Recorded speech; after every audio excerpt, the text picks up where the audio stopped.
Hi hello friends, എല്ലാ കൂട്ടുകാർക്കും നമ്മുടെ പുതിയൊരു റിവ്യൂയിലേക്ക് സ്വാഗതം. പിന്നെ വരാൻ പോകുന്ന ഒരു അടിപൊളി ഭാഗമായിട്ട് പറയാൻ പോണത്. അങ്ങനെ ഇന്നത്തെ എപ്പിസോഡിലാണെന്നുണ്ടെങ്കിൽ നമ്മുടെ മീനാക്ഷി വരുന്നുണ്ട് വീട്ടിലേക്ക്. അപ്പൊ നോക്കുമ്പോഴേക്കും ആകാശിന്റെ വേഷമൊക്കെ കാണാൻ മീനാക്ഷി പറഞ്ഞ ആഹാ ഇതിപ്പോ ഈ വീട്ടുകാരനായല്ലോ എന്ന് പറയാണ്. അമ്മ തന്നതാണെന്ന് പറയുമ്പോ കുഴപ്പമില്ല, നന്നായിട്ടുള്ളത് പറയണം. അങ്ങനെ ഒരു ഭക്ഷണം കഴിക്കാനൊക്കെ ഇരിക്കുന്നുണ്ട്. മീനാക്ഷിയുടെ പറഞ്ഞിട്ട് മോളെ ഇപ്പൊ പോകണ്ട, കുറച്ചു നേരം കഴിഞ്ഞിട്ട് പോയാൽ മതി എന്ന് പറഞ്ഞിട്ട് അവരെ പിടിച്ചിരുത്താണ്. പാതിരാത്രി ആവുമ്പോൾ അവിടെ അവിടുന്ന് പോകുന്നു കേട്ടോ. അപ്പൊ അതിനിടക്ക് നമ്മുടെ മീനാക്ഷിയുടെ അച്ഛൻ പറയുന്നുണ്ട് ആകാശിനോട്, ആകാശേ നിനക്ക് പഠിക്കാൻ താല്പര്യം ഉണ്ടെങ്കിൽ നീ പഠിക്കാൻ പാടില്ല, എന്നിട്ട് എന്തെങ്കിലുമൊക്കെ ടെസ്റ്റോ കാര്യങ്ങളൊക്കെ എഴുതിയിട്ട് ജോലിക്ക് വേണ്ടി ശ്രമിക്കണം എന്ന് പറയുമ്പോൾ ആകാശ് അത് പിന്നാന്ന് പറയുമ്പോ മീനാക്ഷി പറയണ്ട അതെ അതിന് സമയം വൈകിട്ടൊന്നും ഇല്ല, എന്തെങ്കിലുമൊക്കെ പഠിച്ച് ടെസ്റ്റ് ഒക്കെ എഴുതണമെങ്കിൽ ഇനിയും ആകാശിന് നല്ല ജോലിയൊക്കെ കിട്ടുമെന്ന് പറയാണ്. അഥവാ ജോലി കിട്ടില്ലെങ്കിൽ മോൻ വിഷമിക്കൊന്നും വേണ്ട എന്ന് പറഞ്ഞിട്ട് മീനാക്ഷി അച്ഛൻ അയാളുടെ ഉള്ളിലുള്ള ഉദ്ദേശം തുറന്ന് പറയുന്നുണ്ട്. നിങ്ങൾക്ക് ഞാൻ നല്ലൊരു ഒരു മോള് പണിത് തരാന്ന് പറയാണ്. മോളോ?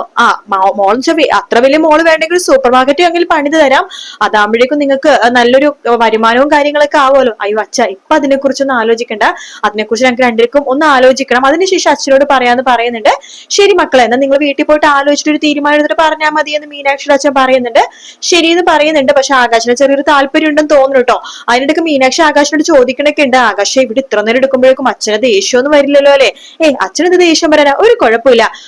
അപ്പൊ ആകാശ് ഇവിടെ നിൽക്കാനുള്ള ഉദ്ദേശമാണെന്ന് തോന്നുന്നു. അതെ, എനിക്കിവിടെ നിൽക്കാൻ ഒരു കുഴപ്പമില്ല, എനിക്കിവിടെയൊക്കെ ഇഷ്ടപ്പെട്ടു എന്ന് ആകാശ് പറയാണ്. അതേസമയം നമ്മുടെ ആര്യനാണെന്നുണ്ടെങ്കിൽ മിത്രടുത്ത് പറയുന്നുണ്ട്, മിത്ര അവൻ ഇനി മെസ്സേജ് അയക്കുമ്പോൾ അവന് നമുക്കൊരു കുരുക്ക് വെക്കണമെന്ന് പറയാണ്. കറക്റ്റ് സമയത്ത് തന്നെ മിഥുൻ മിത്രക്ക് മെസ്സേജ് അയക്കുന്നുണ്ട്. അപ്പൊ മിത്ര പറഞ്ഞ ആര്യം അവൻ മെസ്സേജ് അയച്ചത് മെസ്സേജ് തുറന്നു നോക്കാൻ വേണ്ടി പറയാണ്. മെസ്സേജ് പ്ലേ ആക്കി നോക്കുമ്പോഴേക്കും അതിൽ പറഞ്ഞിരിക്കുന്നത് മിത്ര എനിക്ക് നിന്നെ കാണണം എന്ന് പറഞ്ഞിരിക്കുകയാണ്. അപ്പൊ ആര്യം പറയുന്നുണ്ട് മിത്ര തിരിച്ചൊരു മെസ്സേജ് അയക്കും, വോയിസ് മെസ്സേജ് കാണാം എന്ന് പറഞ്ഞിട്ട് മെസ്സേജ് അയക്കാൻ വേണ്ടി പറയുമ്പോ മിത്ര തിരിച്ച് മെസ്സേജ് അയക്കേണ്ടത് ശരി കാണാമെന്ന് പറയാണ്. തിരിച്ചും മിഥുൻ മെസ്സേജ് അയക്കുന്നുണ്ട്, എനിക്ക് സമാധാനം മിത്ര നീ കാണാന്ന് പറഞ്ഞല്ലോ, നമുക്ക് നാളെ കാണാന്ന് പറഞ്ഞ ആ സ്ഥലമൊക്കെ പറഞ്ഞാൽ മതി എന്ന് പറയാണ്.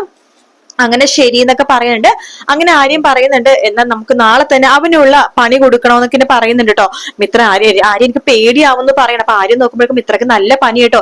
എന്താ മിത്ര ഇത്ര പനി, ഭയങ്കര ചൂടൊക്കെ ഉണ്ടല്ലോ എന്ന് പറയാണ് ശരീരത്തില്. അതെ എനിക്ക് പേടിച്ചിട്ട് ഇങ്ങനെ പനി വന്ന പോലെ ആവാണ്, നീ എന്തിനെ പേടിക്കണം, നിന്റെ കൂടെ ഞാനില്ലേ എന്നൊക്കെ പറഞ്ഞിട്ട് ആര്യം സമാധാനിപ്പിക്കുന്നുണ്ട് മിത്രേന. അങ്ങനെ ഒരുപാട് രാത്രി ആകുമ്പോഴാണ് മീനാക്ഷിയും അതുപോലെ തന്നെ ആകാശും കൂടി അങ്ങോട്ടേക്ക് വരുന്നത് കേട്ടോ. അപ്പൊ അവിടേക്ക് വന്ന പാടെ ദേവി ചോദിക്കണ്ട, വന്നു രണ്ടാളും, ഇത് എവിടെയായിരുന്നു എന്ന് ചോദിക്കുമ്പോ ആകാശ് പറയണ്ട് ഞങ്ങൾ മീനാക്ഷിയുടെ വീട്ടിൽ പോയിരിക്കാന്നോ. മീനാക്ഷിയുടെ വീടോ? ഇതല്ലേ മീനാക്ഷിയുടെ വീട് ചോദിക്കുമ്പോഴേക്കും മീനാക്ഷി പറയണ്ട അത് ഞാൻ ജനിച്ചു വളർന്ന വീടാണോ ഉദ്ദേശിച്ചത്. പെണ്ണുങ്ങൾക്ക് ജനിച്ചു വളർന്ന വീടൊക്കെ കല്യാണം കഴിഞ്ഞ് പോയാൽ പിന്നെ അന്യ വീട് മാത്രമാണ്, ഇതാണ് മീനാക്ഷി ഒറിജിനൽ വീട്, അങ്ങനെ വിചാരിക്കാൻ പറ്റുമോ ഇടത്തി? അതും എന്റെ വീട് തന്നെയാണ്, അവളുള്ളത് എന്റെ അച്ഛനും അമ്മയും തന്നെയല്ലേ. മീനാക്ഷി അടുത്ത് തർക്കിക്കാനൊന്നും ഞാനില്ല എന്നിങ്ങനെ പറഞ്ഞുകൊണ്ടിരിക്കേ നമ്മുടെ ഗോമതി ഇരുന്നിട്ട് മക്കളെ നിങ്ങൾ എത്തിയോ എന്ന് പറയാണ്. എത്തി. കഴിക്കാൻ എടുക്കട്ടെ? വേണ്ടമ്മേ ഞങ്ങൾ കഴിച്ചിട്ടാ വന്നതെന്ന് പറയുമ്പോ ഗോമതിയുടെ മുഖം ആകെ മാറുന്നുണ്ട് കേട്ടോ. എടുത്ത വൈകി ദേവി ചിരിച്ചുകൊണ്ട് പറയുന്നുണ്ട്, അമ്മ ഇപ്പൊ ആരായി എന്ന് പറയാണ്. അല്ല ദേവിയുടെ എന്താ അങ്ങനെ പറഞ്ഞത്? അല്ല നിങ്ങൾ വരുമ്പോ ഭക്ഷണം കഴിക്കുള്ളൂ പറഞ്ഞിട്ട് വാശി പിടിച്ചിരിക്കായിരുന്നു അമ്മ ഒരുമിച്ച് കഴിക്കാനായിട്ടെ. എപ്പോഴും അതല്ലേ പതിവ്, മീനാക്ഷി എത്ര വൈകിയാലും നിങ്ങളെല്ലാരും ഒരുമിച്ച് വന്നിട്ടല്ലേ അമ്മ കഴിക്കാറുള്ളൂ, അമ്മ കാത്തിരിക്കായിരുന്നു. അയ്യോ അമ്മേ സോറി, ഇത്രയും വൈകിയപ്പോ അമ്മ കഴിച്ചിട്ടുണ്ടാവും വെച്ചിട്ടാണ് ഞങ്ങൾ കഴിച്ചത്, സോറി അമ്മ എന്നൊക്കെ പറയുമ്പോ അത് സാരില്ല മക്കളെന്ന് പറയാണ്. സാരില്ല ഞങ്ങൾ കുറച്ചുകൂടി വേണമെങ്കിൽ കഴിക്കാം എന്ന് പറയാണ്. ദേവി പറയണ്ട് ഹയ്യേ അത് അമ്മേനെ കളിയാക്കണ പോലെ ആവില്ലേ, അതൊന്നും വേണ്ട എന്ന് പറയാണ്. ഗോമതി പറഞ്ഞിട്ട് സാരില്ല മക്കളെ നിങ്ങൾ പോയി ഡ്രസ്സൊക്കെ മാറിയിട്ട് വരാൻ പറയാണ്. ശരി എന്ന് പറഞ്ഞിട്ട് അവരോടൊന്ന് പോകുന്നുണ്ട്. പോയി കഴിയുമ്പോഴേക്കും ദേവി പറയുന്നുണ്ട് ഗോമതി അടുത്ത്, അമ്മേ മീനാക്ഷി ഇടയ്ക്കിടക്കുള്ള വീട്ടിൽ പോക്ക് അത്ര നല്ലതൊന്നും അല്ല കേട്ടോ, ഞാൻ പറഞ്ഞതേ ഉള്ളൂ, അവര് കുറച്ചങ്ങോട്ടേക്ക് ഒതുങ്ങി മാറി ജീവിക്കുന്ന പോലെ എനിക്കൊന്നും കൂടെ ഫീൽ ചെയ്യുന്നുണ്ട്. അങ്ങനെയൊന്നും ഇല്ല ദേവി എന്ന് പറയുമ്പോ അമ്മക്കത് തോന്നലാണ്. അമ്മ നോക്കിക്കോ, ഇനി നാളെയും എന്തെങ്കിലും ആവശ്യം പറഞ്ഞിട്ട് ആകാശ് ഇവിടെ നിറങ്ങും, അമ്മ നോക്കിക്കോ വേണമെങ്കിൽ. അവനങ്ങനെ ഇവിടെ മറന്നിട്ട് അവിടെ പോയി നിൽക്കൊന്നുമില്ല, അതൊക്കെ അമ്മയുടെ തോന്നലാണ്. പതുക്കെ പതുക്കെ ആകാശം മാറിക്കൊണ്ടിരിക്കുക.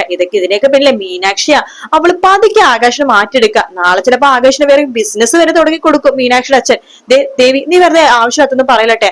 അയ്യോ ഞാൻ ആവശ്യമില്ലാത്തതൊന്നും പറഞ്ഞില്ല അമ്മേ, നടക്കാൻ പോകുന്ന കാര്യം മാത്രമേ പറഞ്ഞുള്ളൂ, നാളെ അമ്മ ഇത് പറഞ്ഞ് കരയരുത് അത്രേ എനിക്കുള്ളൂ എന്ന് പറഞ്ഞിട്ട് നമ്മുടെ ദേവി അവിടെ നിന്ന് പോവാണ്. ഗോമതിക്ക് വല്ലാതെ ടെൻഷൻ തോന്നട്ടെ, ഇനി അങ്ങനെയൊക്കെ നടക്കോ, ഇനി നാളെ അവൻ അങ്ങോട്ടേക്ക് പോകുമോ എന്നൊരു ടെൻഷൻ ഗോമതിക്കുണ്ട് കേട്ടോ. ശരിക്കും പറഞ്ഞാൽ നാളെ ആകാശ് പോകും. ഓൾറെഡി ആകാശിനോട് നേരത്തെ പണ്ടിട്ട് മീനാക്ഷിയുടെ അച്ഛൻ നാളെ നാളെ മരുന്നും കാര്യങ്ങളൊക്കെ മേടിക്കാനുണ്ട്, ഹോസ്പിറ്റലിൽ ചെക്കപ്പിന് പോകണം, ആകാശിനോട് വരാൻ പറയുമ്പോ ആകാശ് ശരി എന്ന് പറയുന്നുണ്ട്. അങ്ങനെ നാളെ രാവിലെ തന്നെ ആകാശ് റെഡി ആയിട്ട് മീനാക്ഷിയുടെ വീട്ടിലേക്ക് പോകാൻ വേണ്ടി പോകുവാണ്. അങ്ങനെ തന്നെ ഉടുത്തൊരുങ്ങി ആകാശ് പോകാൻ പോകുമ്പോ ഗോമതി ചോദിക്കും കടയിലേക്കാന്ന് വിചാരിക്കും കേട്ടോ. ബാലനും പറയണ്ട, ആകാശ് ഇന്ന് ചരക്ക് വരുന്നുണ്ട്, നീ തന്നെ അവിടെ നിന്നിട്ട് എല്ലാ കാര്യങ്ങളും നോക്കി എഴുതണം എന്ന് പറയണേ, ഞാനിന്ന് പോകുന്നില്ല കടയില്, വല്ലാത്തൊരു തലവേദന എന്ന് ബാലൻ പറയുമ്പോഴേക്കും ആകാശ് പണ്ടായോ അച്ഛൻ എനിക്കിന്ന് കടയിലേക്ക് വരാൻ പറ്റില്ലെന്ന് പറയാണ്. കടയിൽ വരാൻ പറ്റില്ലെന്നോ? നീ എന്താ, നിനക്കെന്താ എന്തെങ്കിലും വയ്യായിക്കുണ്ടോ? അല്ല നീ അപ്പൊ ഉടുത്തൊരുങ്ങി എങ്ങോട്ടേക്കാ പോണത്? അതോ അച്ഛൻ എനിക്ക് അത്യാവശ്യമായിട്ട് മീനാക്ഷിയുടെ വീട് വരെ പോണം. അതെന്താ അത്ര അത്യാവശ്യം? അതെ, മീനാക്ഷി അച്ഛന് ഇന്ന് ചെക്കപ്പ് ഉള്ളതാണ്, ഇന്ന് പോണം, വേറെ ആരും ഇല്ലെന്ന് പറയാണ്. അതെന്താ നീ ഇന്നലെ പറയാതിരുന്നത് എന്ന് പറയുമ്പോ അച്ഛ അത് ഞാൻ വിട്ടുപോയി, രാത്രിയല്ലേ ഇങ്ങോട്ട് വന്നത്, അതുകൊണ്ട് പറയാൻ വിട്ടുപോയി. ഇതിപ്പോ ഇടക്കിടക്ക് നീ അങ്ങോട്ട് പോകുന്നുണ്ടല്ലോ അച്ഛ, അവർക്ക് വേറെ ആരും ഇല്ലല്ലോ അച്ഛ, അച്ഛനെ വേണമെങ്കിൽ ആര്യനെ കൂട്ടിക്കൊണ്ടുപോവാം, അല്ലെന്നുണ്ടെങ്കിൽ ആനന്ദേട്ടനുണ്ട്, ധർമ്മൻ മാമനുണ്ട്, മിത്രയുണ്ട്, ദേവിയടുത്തി ഉണ്ട്, അമ്മ വരെ ഉണ്ട്, എല്ലാവരും ഇവിടെ തന്നെ ഇല്ലേ. അച്ഛനെ ഹോസ്പിറ്റലിൽ പോകാനായിട്ട് വയ്യായിക ഉണ്ടെന്നുണ്ടെങ്കിൽ അവരാരെങ്കിലും ഹെൽപ്പിനുണ്ടല്ലോ. അത് മാത്രമല്ല കടയിലെ കാര്യങ്ങൾ നോക്കാനായിട്ട് വേണമെന്നുണ്ടെങ്കിൽ മാമൻ അവിടെ തന്നെ ഉണ്ടല്ലോ, പിന്നെ വേണമെങ്കിൽ ആനന്ദേട്ടനും ഉണ്ടല്ലോ എന്ന് പറയുമ്പോഴേക്കും ദേവി പറയണ ആഹാ അത് കൊള്ളാലോ, ആനന്ദേട്ടൻ അപ്പൊ കുടുംബമൊന്നും വേണ്ടെന്നാണോ? ഏത് നേരം ആനന്ദേട്ടൻ കടയിലേക്ക് എന്ന് പറഞ്ഞിട്ടാണല്ലോ ആകാശ് പറഞ്ഞേക്കണത്. അല്ല ദേവി ഞാൻ അങ്ങനെയല്ലോ ഉദ്ദേശിച്ചത്, ഇന്ന് അത്യാവശ്യമായിട്ട് പോകേണ്ടതാ, ചെക്കപ്പ് ഉള്ളതാ എന്ന് പറയുമ്പോ മീനാക്ഷി വേണ്ട ആഹാ അത് മീനാക്ഷി ദേവി വേണ്ട ആഹാ അത് കൊള്ളാലോ, ഇപ്പോഴല്ലേ നിങ്ങളെ കൂട്ടുകിട്ടിയത്, അതിനു മുമ്പ് മീനാക്ഷി അച്ഛനെന്താ ആശുപത്രിയിലൊന്നും പോവില്ലായിരുന്നു എന്ന് ചോദിക്കുകയാണ്. അത് കേൾക്കുന്നത് മീനാക്ഷിക്ക് ദേഷ്യം വന്നിട്ടോ, എന്റെ അച്ഛൻ അങ്ങനെ ആശുപത്രി പോകേണ്ട കേസൊന്നും അങ്ങനെ വന്നിട്ടില്ല, അച്ഛൻ ആ സമയത്തൊക്കെ നല്ല ആരോഗ്യം ഉണ്ടായിരുന്നു, അമ്മയുടെ കൂടെ പോകുന്നുണ്ടായിരുന്നു, പക്ഷെ ഇപ്പൊ അച്ഛൻ അങ്ങനെയല്ലല്ലോ, അച്ഛൻ ഒട്ടും വയ്യ, അമ്മ കൂടെ ഉണ്ടിട്ട് കാര്യമില്ല, അമ്മ ഒരു പെണ്ണല്ലേ, അമ്മക്ക് ഓടി നടന്ന ഓരോ കാര്യങ്ങൾ ചെയ്യാൻ പറ്റില്ലല്ലോ, ആകാശാകുമ്പോ അച്ഛനൊരു ധൈര്യമുണ്ട് അതുകൊണ്ടാ.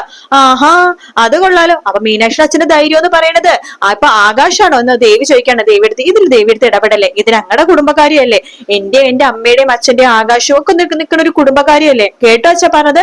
അപ്പൊ നമ്മുടെ കുടുംബം ഇവരുടെ കുടുംബം എന്നൊക്കെ രണ്ടായിട്ട് തിരിക്കാൻ തുടങ്ങി മീനാക്ഷി എന്ന് പറയണം. അത് കേൾക്കണത് ഗോമതിക്കും ബാലനൊക്കെ ദേഷ്യം വരുന്നുണ്ട് കേട്ടോ. ബാലൻ പണ്ട് ആകാശ് എന്നാൽ കടയിലെ കാര്യം കണ്ടിട്ട് നീ ഹോസ്പിറ്റലിൽ പോയാമെന്ന് പറയുമ്പോ ഹോസ്പിറ്റലിൽ അച്ഛൻ കാത്തു നിൽക്കുകയാണ്. ആകാശ് പോട്ടെ എന്ന് പറയാണ്. ഗോമതി പറയണ്ട് എന്നാ പോട്ടെ ബാലേട്ടാ, ഹോസ്പിറ്റൽ കേസല്ലേ, പോയിട്ട് വരട്ടെ എന്ന് പറയുന്നുണ്ട്. എന്തെങ്കിലും ചെയ്ത് ബാലൻ പറയുന്നുണ്ട്. പക്ഷെ നമ്മുടെ ഗോമതിക്ക് മനസ്സിലാകെ ഒരു ടെൻഷൻ കേട്ടോ, ഇവരാകെ സ്വഭാവം മാറി മാറി വരുവാണല്ലോ എന്നൊരു ടെൻഷൻ ഗോമതിയുടെ ഉള്ളിന്റെ ഉള്ളിലുണ്ട്. അങ്ങനെ മീനാക്ഷിയുടെ അച്ഛനാണെന്നുണ്ടെങ്കിൽ വീണ്ടും വീണ്ടും പ്രഷർ ചെയ്തുകൊണ്ടേ ഇരിക്കുകയാണ്. കട എങ്ങനെയെങ്കിലൊക്കെ തുടങ്ങണം, സൂപ്പർ മാർക്കറ്റ് തുടങ്ങണം, നിങ്ങൾക്ക് നാളെ ഒരു കുടുംബം ഉണ്ടാവും, കുട്ടികൾ ഉണ്ടാകും, അവർക്കുള്ള ജീവിതം വരുമാന മാർഗമൊക്കെ ഈ ഗോമതി സ്റ്റോഴ്സിൽ നിന്ന് കിട്ടും. ഇപ്പൊ നിങ്ങൾ കുറച്ച് കുടുംബേ ഉള്ളൂ, അതായത് ആകാശും മീനാക്ഷിയും ദേവിയും ആനന്ദും ആര്യൻ മിത്ര അങ്ങനെ ധർമ്മൻ നിങ്ങളുടെ കുറച്ച് ആൾക്കാർ മാത്രമേ ഉള്ളൂ.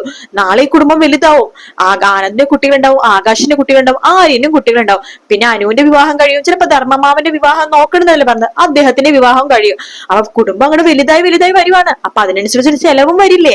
അപ്പൊ അതുകൊണ്ട് ആകാശ് എത്രയും പെട്ടെന്ന് ഒരു സൂപ്പർ മാർക്കറ്റ് ഇടണമെന്ന് പറഞ്ഞിട്ട് മീനാക്ഷിയുടെ അച്ഛൻ അങ്ങോട്ട് സ്വയമായിട്ട് സൂപ്പർ മാർക്കറ്റും കാര്യങ്ങളൊക്കെ ഇടാൻ വേണ്ടി തുടങ്ങാൻ പോവാട്ടോ. ഇത് ശരിക്കും പറഞ്ഞാൽ ബാലന് ശരിക്കും ഒരു അടി കിട്ടുന്ന പോലെ തന്നെയാണ്. ബാലനും ഗോമതിയൊക്കെ പേടിച്ച പോലെ തന്നെ ആകാശ് ചെറിയ രീതിയിൽ അങ്ങോട്ടേക്ക് ചെറുതായിട്ടൊന്ന് ചേഞ്ച് ആവുന്നുണ്ട് കേട്ടോ. സ്വഭാവമല്ല, അവരുടെ ഒരു ഇഷ്ടമൊക്കെ നോക്കുന്നുണ്ട് ആകാശ്. എന്തായാലും കാത്തിരുന്ന് കാണാം. വീഡിയോ ഇഷ്ടപ്പെടുകയാണെങ്കിൽ ലൈക്ക് ചെയ്യാനും സബ്സ്ക്രൈബ് ചെയ്യാനും കമന്റ് ചെയ്യാനും മറക്കല്ലേ. മറ്റൊരു വീഡിയോ ആയിട്ട് കാണാം friends. Take care, bye bye.